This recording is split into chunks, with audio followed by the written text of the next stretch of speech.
Metro ఉదయం news కి స్వాగతం.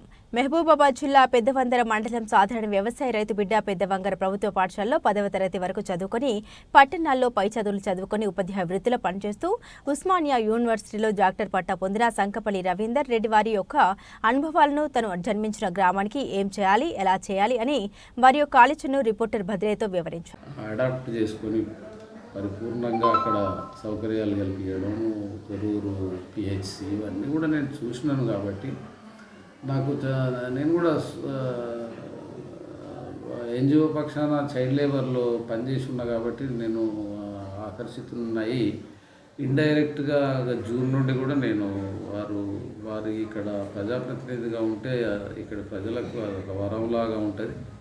100% విద్యాపరంగా, వైద్యపరంగా అండ్ ఇన్ఫ్రాస్ట్రక్చర్ నియోజకవర్గాన్ని ఇంటిగ్రేటెడ్గా అభివృద్ధి చేసే అవకాశం ఉంటుంది. సో వారి నాయకత్వంలో ఏదైనా నాకు కూడా అవకాశం వస్తే మా గ్రామానికి సేవ చేయాలనే ఉద్దేశం ఉండి నేను ఒక 5-6 నెలలు విగరస్గా వారి గెలుపు కొరకు నేను ప్రయత్నం చేసిన ఇండైరెక్ట్గా. అండ్ మా ఊర్లో కూడా నేను ఒక 1 వీక్ ప్రయత్నం చేసి వారి ఇప్పుడు ప్రస్తుత ఎమ్మెల్యే మేడం గారికి నేను నా వంతుగా పూర్తి స్థాయిలో ఇది చేసిన, తృప్తికరంగా చేసినాము. ఒక 800 ఓట్ల మెజార్టీ కూడా వచ్చింది. నాకు చాలా హ్యాపీ, ఆనందం అనిపించింది. అందరం పనిచేసినాము, అందరి సమిష్టి కృషితోటి. సో రేపు పొద్దున ఊర్లో అన్ని విద్యాపరంగా కానీ, వైద్యపరంగా కానీ ఇంకేదైనా కూడా అవకాశం వస్తే గ్రామ సమగ్ర అభివృద్ధి కొరకు నా వంతు కృషి చేయాలి.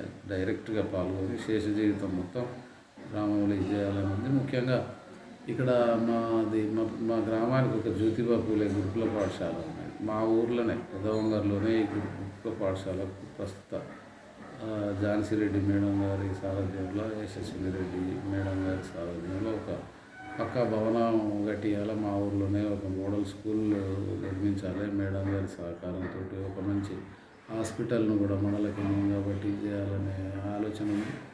అవకాశం వస్తే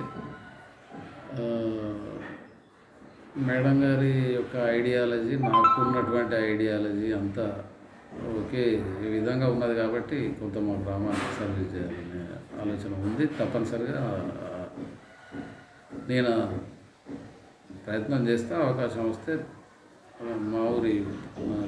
మా గ్రామానికి ఈ నా శేష జీవితంలో ఖచ్చితంగా నేను ఇది చేస్తున్నాను. నాకు పరిపూర్ణమైనటువంటి విశ్వాసం ఉన్నది. Thank you sir.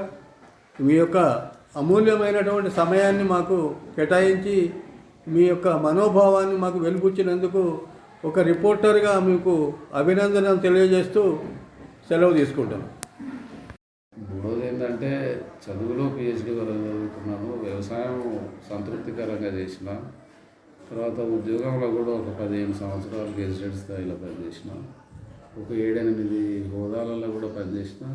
తర్వాత రిటైర్మెంట్ తర్వాత కూడా మా సర్వీసెస్కి గుర్తింపుగా మళ్ళీ 5 ఏళ్ళు BC welfare department Mahatma Jyotiba Phule గురుకుల పాఠశాలల్లో నాకు ప్రిన్సిపల్గా పనిచేసే అవకాశం కూడా ప్రభుత్వం కల్పించింది. 5 ఏళ్ళు కూడా విజయవంతంగా పూర్తి చేసుకున్నాం.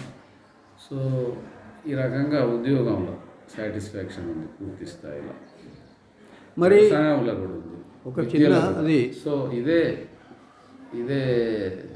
దీంతో నేను నాకు కొంత సర్వీస్ చేయాలనే తపన ఉంది. బాగా ఉన్నతమైన చదువుకొని చదువు గురించే ఆలోచిస్తున్నారు కానీ జన్మనిచ్చిన గ్రామం గురించి ఏమన్నా రాజకీయంగా కూడా ఏమైనా చేయాలనే తపన ఉందా మీలో? అయితే యాక్చువల్గా 2018లో రిటైర్మెంట్ అయిన తర్వాత నేను ప్రత్యక్షంగా రాజకీయాలకు రావాలనే అటువంటి ఉద్దేశం ఏంటంటే ఏదో ఒక ప్లాట్ఫామ్ ఉండాలి కదా. ఒక ప్లాట్ఫామ్ ఉంటే నాకు జన్మనిచ్చిన గ్రామానికి సర్వీస్ చేసే అవకాశం ఉంటుంది అనే ఉద్దేశం ఉండింది 2018లో. బట్ ఆనాడున్న పరిస్థితులల్లో నాకు అవకాశం రాలేదు. గ్రామంలో అలాంటి అవకాశం రాకుండా పోయి ఉండే.